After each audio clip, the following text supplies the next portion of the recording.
Shalom, Bapak Ibu Saudara. Kita melanjutkan studi kita kristalisasi dan kita masih di kitab Nabi Yesaya. Ini sudah bagian yang ketiga yang biasa disebut Trito Yesaya, dari pasal 56 sampai pasal 66 ya. Dan Trito Yesaya ini bagian ketiga ini suara kenabian kepada keluarga Yehuda atau kerajaan Yehuda Selatan yang sudah kembali dari Babel ya. Tapi kita tahu kondisi mereka itu tidaklah seperti yang bahkan mereka harapkan, karena kita tahu kondisinya ketika selain memang karena ekonomi ya, memang Yerusalem itu hancur, betul-betul hancur. Ya, baik sucinya oleh Nebukadnezar itu, Raja Babel itu, juga rumah-rumah pembesarnya, bahkan temboknya. Jadi hanya orang-orang yang katakanlah yang miskin yang tinggal di situ sebagai peladang-peladang begitu. Sementara mereka pulang dan mereka coba membangun bait suci, ya, membangun tembok, membangun kecintaan juga lewat Ezra itu, kecintaan akan Taurat. Mereka mendapat tantangan dari bangsa-bangsa sekitar yang ada pada waktu itu, dan juga di dalam diri mereka juga ada katakanlah bahkan pemimpin. Kita sudah bicara kemarin, pemimpin yang mencari untung, mencari laba. Dalam kondisi seperti itu ada pemimpin-pemimpin yang bukannya malah ya lain, seperti beda dengan Zerubabel, Ezra, Nehemia yang berusaha membangun ya, tapi ini pemimpin-pemimpin yang malah menyalahgunakan, kayak Imam Eliasib itu ada yang mengambil untung dari tempat bait suci itu. Ada juga nanti pelanggaran hari Sabat, ada juga kawin campur yang justru dimulai oleh para pemimpin. Jadi kondisinya memang tidaklah seperti yang seperti lancar pemulihan itu gitu ya, tapi justru banyak masalah. Nah, ketika dalam kondisi begitu, ini orang-orang yang pulang ke Yerusalem ini mereka melakukan ibadah puasa. Kita akan melihat secara khusus ini pasal 58, ini ayat 1 sampai 12 saja, kita nggak baca semua, tapi intinya mereka mau melakukan puasa ya, ibadah katakanlah begitu ya. Tapi itu pun juga ditegur. Ini dia nanti ya, kita baca dulu lah beberapa bagian, beberapa ayat lah ya. Kita baca dulu. Coba dulu kita lihat dari Yesus. Ini jadi tema kita. Tema kita kali ini adalah mengenai ibadah ya, orang buangan itu yang di Yerusalem itu, yang khususnya ibadah puasa mereka. Mari kita lihat, kita baca dulu Yesaya 58 ya. Ayat 1, serukanlah kuat-kuat, janganlah tahan-tahan. Nyaringkanlah suaramu. Inilah suara yang Tuhan gerakan Nabi yang disebut Trito Yesaya itu ya, kepada orang Israel yang sudah pulang. Dikatakan di sini, nyaringkanlah suaramu bagaikan sangkakala, beritahukanlah kepada umatku pelanggaran mereka. Nah, ini pelanggaran apa ini? Dan kepada kaum keturunan Yakub dosa mereka. Ayat 2, memang setiap hari mereka mencari aku dan suka untuk mengenal jalanku. Seperti bangsa yang melakukan yang benar dan yang tidak meninggalkan hukum Allahnya. Ini saya pakai elai ya. Mereka menanyakan aku tentang hukum-hukum yang benar. Mereka suka mendekat, menghadap Tuhan. Ya, mereka ngomong begini ya, orang buangan ini, mengapa kami berpuasa dan engkau tidak memperhatikannya juga? Mengapa kami merendahkan diri dan engkau tidak mengindahkannya juga? Nah, ini dah suara kenabian, tegurannya datang. Sesungguhnya pada hari puasamu engkau masih tetap mengurus urusanmu. Kamu mendesak-desak semua buruhmu ya. Sesungguhnya kamu berpuasa sambil berbantah dan berkelahi. Ya. Terus suara kenabian ini bilang, ayat 6. Bukan demikian, berpuasa yang ku kehendaki ialah supaya engkau membuka belenggu-belenggu kelaliman. dan melepaskan tali-tali kuk supaya engkau memerdekakan orang yang teraniaya. Ayat 7 mengatakan supaya engkau memecah-mecah rotimu bagi orang yang lapar dan membawa ke rumahmu orang miskin yang tak punya rumah. Ya, dikatakan ini suatu perbuatan baik lah ya. Dalam hal ini yang disinggung itu membuka belenggu-belenggu kelaliman. Tentunya ini biasa ya dikerjakan oleh, dikatakan ini buruh, mendesak-desak buruh ya, memerdekakan yang teraniaya. Ini biasanya suara kenabian itu umumnya ya, suara kenabian di nabi-nabi Israel itu melihat ketidakadilan sosial. Itu disoroti sekali. Yaitu tentu di sini ini pemilik tanah ini kan. Di zaman itu pemilik tanah ya. Dia tentu orang kaya lah ya, pemilik tanah, dia punya kebun, tapi dia punya buruh ya yang bekerja di ladangnya ya. Nah, ini buruhnya ini yang didesak-desak, ditindas ya, teraniaya ya, jadi miskin lah ya, semakin miskin dia ya karena mengalami tekanan begitu. Tapi orang-orang yang kaya ini, katakanlah begitu ya, di zaman itu dia berpuasa. Tapi Tuhan bilang, kamu berpuasa tapi terus kamu desak itu buruhmu itu, kamu tindas itu dia.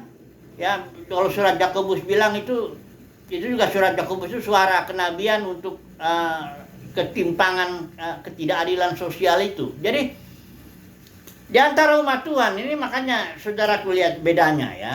Orang Israel selalu berpikir beribadah itu melakukan ritual ya, kayak puasa salah satunya ya. Memelihara Sabat juga kayak ritual aja, dan banyak lagi lah acara-acara hari raya semuanya. Tapi suara kenabian melihat kalian berbuat apa dalam kehidupan sehari-hari. Itu yang menjadi persoalan.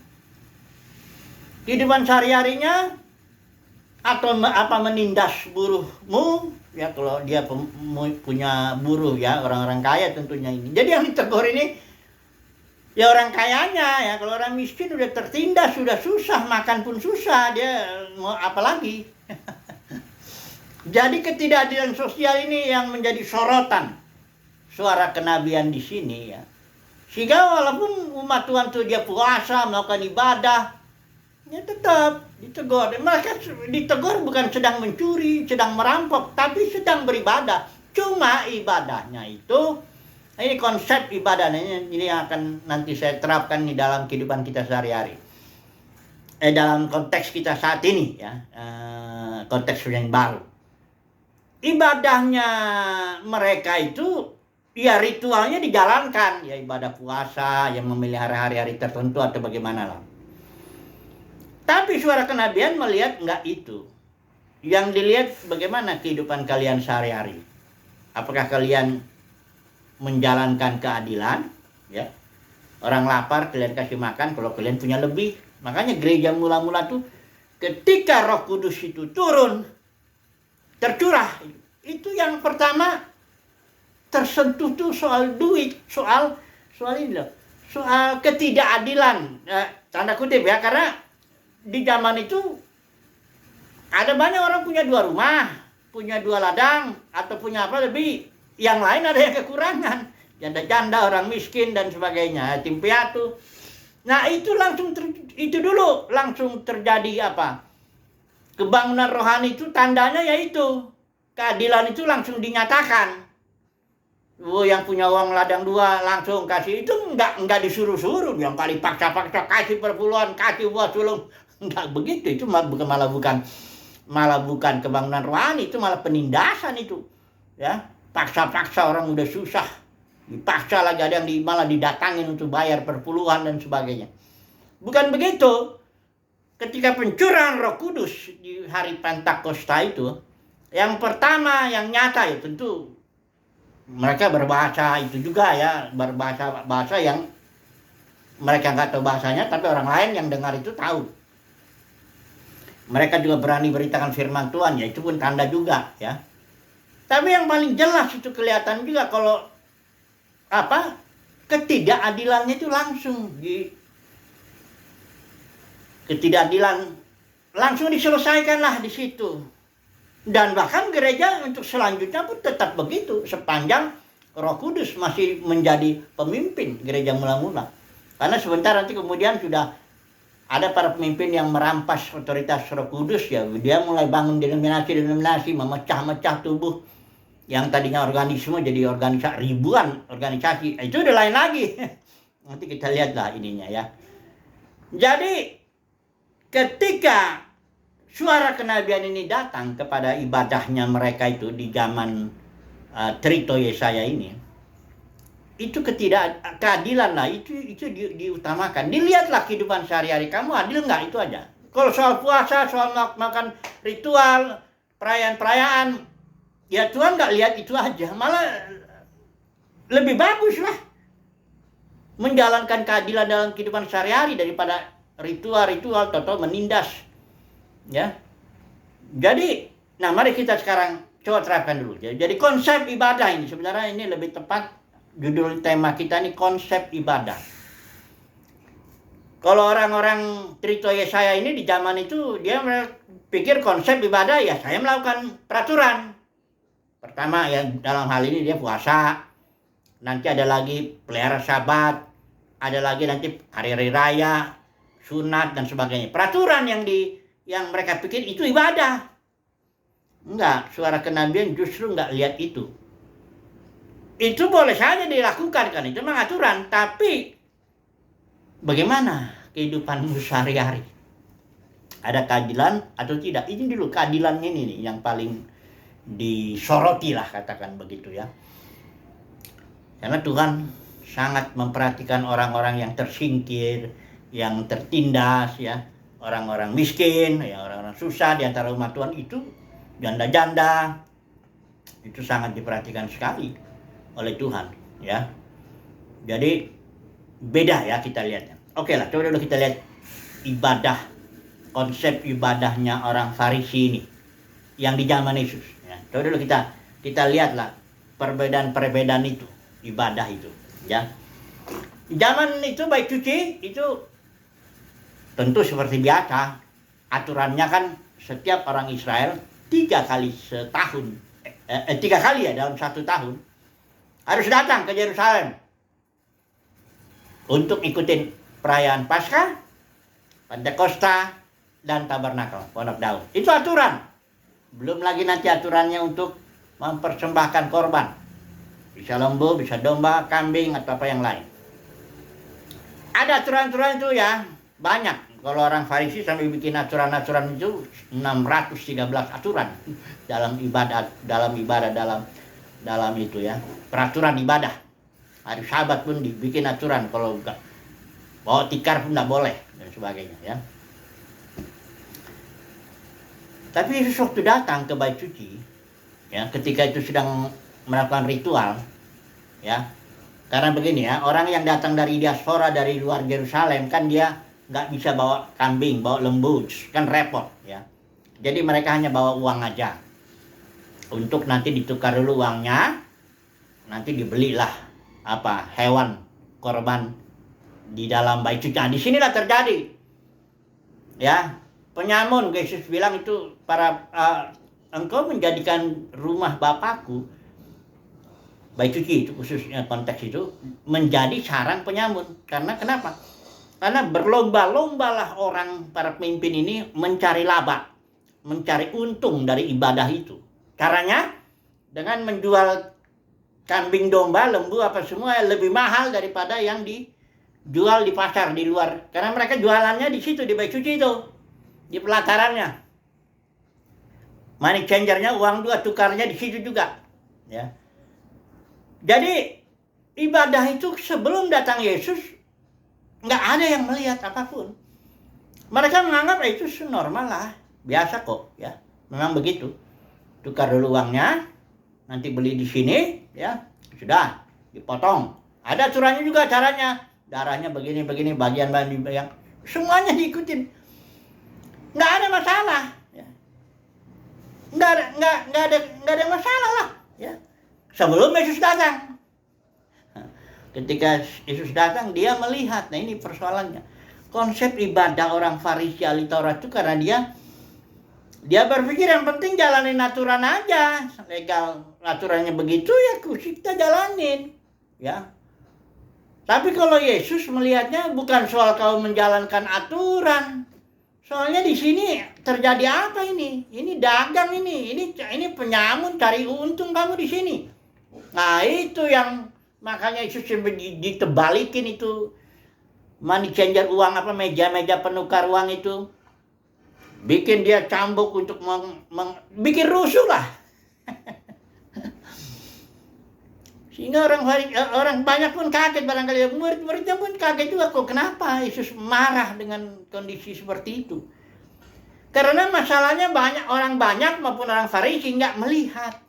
Dia punya konsep ibadah, ya kalau ibadah ya ikutin aturan. Kalau aturannya begitu ya udah, itu berarti sudah berkenan di hadapan Tuhan. Oh enggak gitu. Konsep ibadah yang Yesus enggak itu konsep ibadah Yesus yang Yesus lihat. Ya, yang Yesus lihat keadilan atau ya dalam kasus bait suci itu dagang, cari untung. Para pemimpinnya itu ibadah tapi cari untung, memperkaya diri, cari untung, loba. Jadi kayak penyamun kan, penyamun begitu kalau ngumpul jadi banyak orang saling berlomba-lomba untuk mendapatkan untung. Itu yang dilihat Yesus, ya. Jadi konsep ibadah, nah ini nanti kita masuk ke dalam Ibrani. Yohanes pasal 4. Ibadah itu sebenarnya bagaimana sekarang ini, ya. Karena dalam kekristenan kan ibadah itu ya artinya datang ke gedung kebaktian hari Minggu. Ikutinlah situ ibadah, nyanyi, duduk, duduk, berdiri, angkat tangan, tepuk tangan, kasih persembahan. Kalau organisasinya disitu tekan harus perpuluhan, harus bayar. Kalau ditekan juga harus bawa suluk, ya harus bayar. Karena namanya juga ibadah di situ, ya tunduk sama pemimpin di situ ya. Kenapa udah pilih di situ ya sih, ikutinlah. Ya. Barangkali ada lagi nanti PA, pendalaman apa semuanya lah ritual-ritual di organisasi itu. Ya. Itulah ibadah pengertiannya. Ya kalau nanti nggak ke gereja, bilangnya ke gereja, itu gedung itu, ya. Bahkan ada beberapa denominasi mengatakan itulah rumah Tuhan katanya.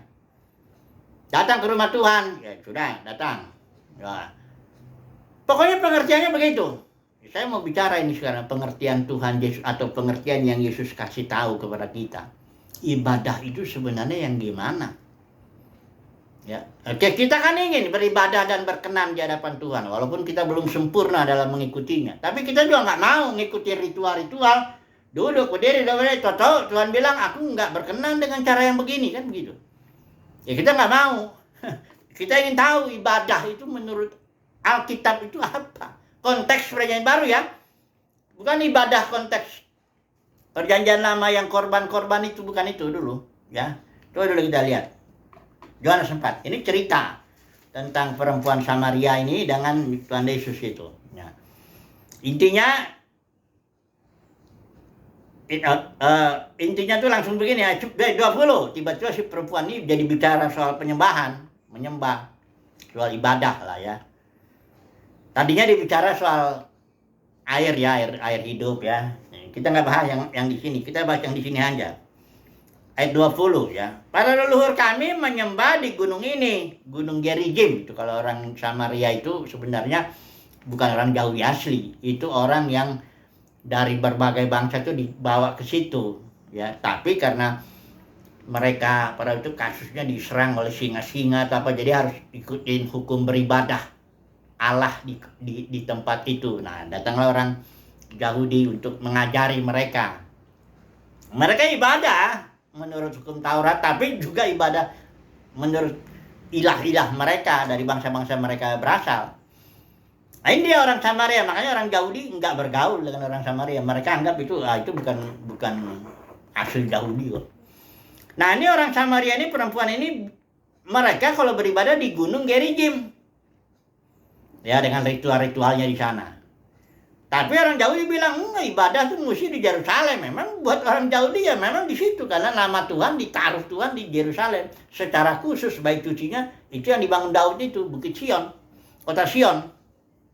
Nah, terus Yesus bilang, ada saatnya dan sudah tiba, hai perempuan. Ya, penyembahan itu atau ibadah itu bukan di gunung ini atau gunung itu. Bukan ritual ini atau ritual itu. Bukan ikutin aturan ini atau aturan itu. Bukan itu. Ibadah itu saat ini dan sudah datang kata Yesus. Adalah ayat 24 ini. Elohim itu roh. Tuhan itu roh. Dan mereka yang menyembah dia seharusnya lah menyembah dalam roh dan kebenaran. Nah, apa ini artinya? Ya, menyembah dalam roh. Sekarang gini, terjadi pergeseran. Bukan soal yang di luar itu ibadah. Ibadah bukan soal di luar, di gunung ini, gunung itu, organisasi ini, organisasi itu, denominasi ini, denominasi itu. Itu bukan ibadah. Jangan kaget kalau saya bilang nanti, pergi ke kebaktian, gedung mana, gedung ini apa semuanya, ritual ini, itu bukan ibadah. Yesus bilang tempat sudah berubah. Ya. Dari gedung gunung ini, gunung itu, apa tempatnya, masuk ke dalam ibadah tempatnya di dalam roh. Karena Elohim adalah roh. Saya ulangin lagi ya, supaya kita nanti melihat konsep ibadah ini ya. Jangan nanti kita merasa, oh sudah beribadah, sudah melayani Tuhan, tentu ditolak nanti di hari, kayak di Matius 7 itu. Matius 7 ayat 21, 23 itu. Yang mengatakan kami sudah mengusir setan, bahkan dia melakukan banyak mujizat dalam pelayanannya, dalam ibadahnya, dalam macam-macam. Tuhan bilang aku nggak kenal kamu. Nah ini kan. Atau bahkan Nadab dan Abihu itulah, kalau kita lihat konteks perjanjian lama lah. Mereka mati itu karena apa? Bukan karena sedang membunuh mereka, atau sedang mencuri, atau sedang merampok. Enggak.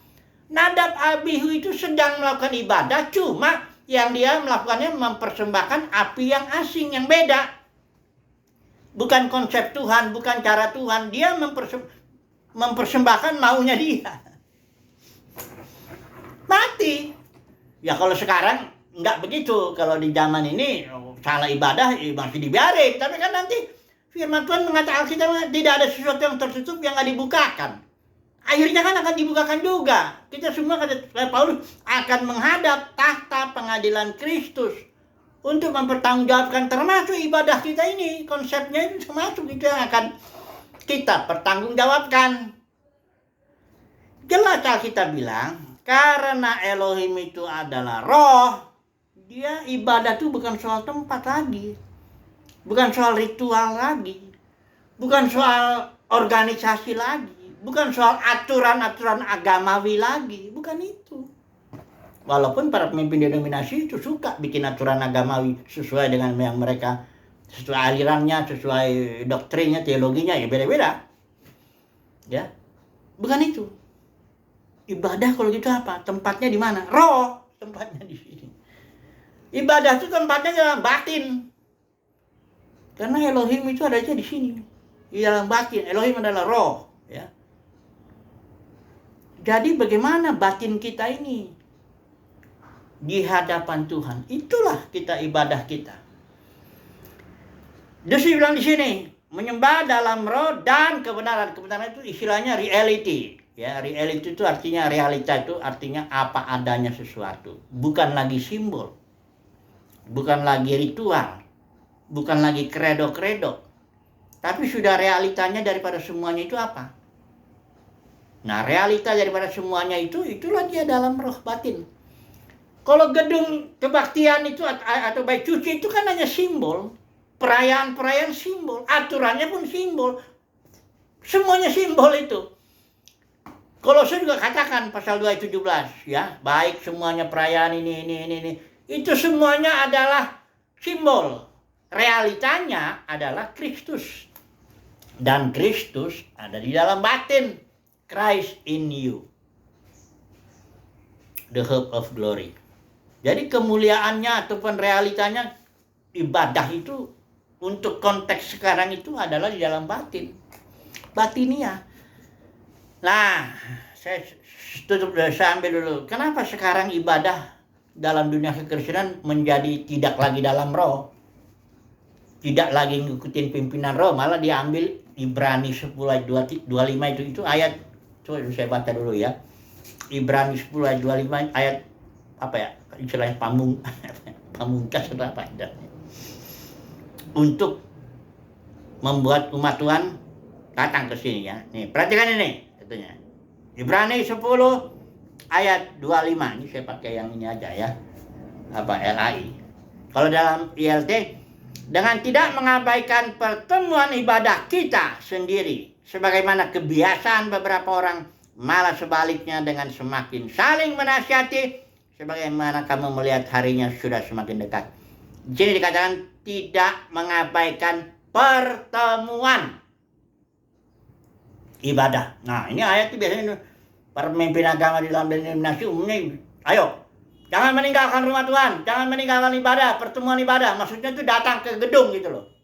Nah, ini konsepnya yang salah. Pertemuan ini istilah Yunaninya synagoge. Itu pertemuan, perkumpulan. Tapi di ayat ini istilah Yunani yang muncul itu adalah episynagoge. Bukan synagoge, tapi episynagoge. Epi itu apa? Epi itu melihat atau di atas. Kayak istilah para penatua episkopos. Skopos itu melihat dari atas, melihat dalam dimensi lebih tinggi sebagai pemimpin untuk menjaga kawanan domba. Ini episynagoge artinya jangan engkau meninggalkan pertemuan dalam dimensi roh. Karena memang ibadah kan dalam roh. Bukan pertemuan jasmani yang dimaksud di sini. Tapi pertemuan dalam dimensi roh. Artinya kalau saudara dan saya, kita ada dalam roh, dalam dimensi roh, dipimpin roh, Kristus dalam batin memenuhi hati kita. Kita memiliki tujuan, misi, dan visi seperti yang Kristus nyatakan dalam roh kita. Kalau kita di dalam episynagoge, kita sebenarnya bertemu. Walaupun tidak ketemu secara fisik. Itu yang Paulus bilang di surat Korintus. Sekalipun aku tidak hadir di situ, aku hadir dalam roh. Jadi artinya Ibrani 10:25 itu adalah jangan engkau keluar dari hidupmu dalam roh. Jangan engkau meninggalkan pimpinan roh. Jangan engkau meninggalkan Kristus dalam rohmu itu. Tetaplah engkau di dalam kondisi episynagoge. Maka kita bertemu di dalam dimensi yang lebih tinggi. Itu artinya, bukan artinya pertemuan fisik. Karena bisa aja 10.000 orang, 20.000 kumpul. Tapi dia masing-masing, ya itu nggak kumpul dalam namanya. Terus masing-masing punya tujuan sendiri. Punya itu. Saudara kalau tahu kayak bangunan ya. Kalau kumpul semuanya batu bata, pintu, kayu, apa semua, kusen, apa semua. Tapi berantakan begitu kan itu nggak bisa dibilang bangunan. Malah puing-puing itu disebut. Nah jadi ayat ini jangan disalah mengerti. Jadi artinya orang Kristen sekarang ini harus datang ke gedung. Yesus sudah bilang ibadah itu bukan soal pergi ke gedung. Bukan soal aturan ini, aturan itu, kredo ini, kredo itu. Bukan. Ibadah itu konsepnya dalam konteks perjanjian baru adalah batiniah. Dalam roh, karena Elohim adalah roh. Emang dulu itu dalam konteks simbol, itu memang begitu. Baik sucinya gedung, ya, ritualnya domba-domba, itu kan dulu konteksnya. Perjanjian lama, simbol. Kalau sekarang udah realita, udah apa adanya sesuatu, udah realitanya lah. Realitanya apa? Ini. Bait rohnya di mana? Di sini. Orang bait Roh Kudus itu apa? Kita kan. Orang bait roh itu. Roh Kudus diam di dalam roh kita. Sebenarnya sudah dibilang Yeskil. Kalau nggak salah Yeskil 36 ayat 26 27 itu, ya. Rohku akan diam dalam rohmu. Coba dulu ya. Atau kita mudah-mudahan saya nggak salah ingat ya sebagai penutup ini ya. Yeskil 36 ayat 26 dan 27 ya. Itulah ibadah sebenarnya sudah dibuatkan ya. Nah, mudah-mudahan saya nggak salah. Ya, ini dia. Ya. Sebagai penutup ini, ya. Ibadah, konsep ibadah yang benar itu yang sekarang, bukan yang benar aja. Konsep ibadah sesuai konteks Perjanjian Baru. Ini dia ayatnya, ya. Jangan lagi kutip-kutip ya, Ibrani 10 ayat 25 itu ya. Jangan kita salah ngerti lagi. Yeskiel 36 ayat 26.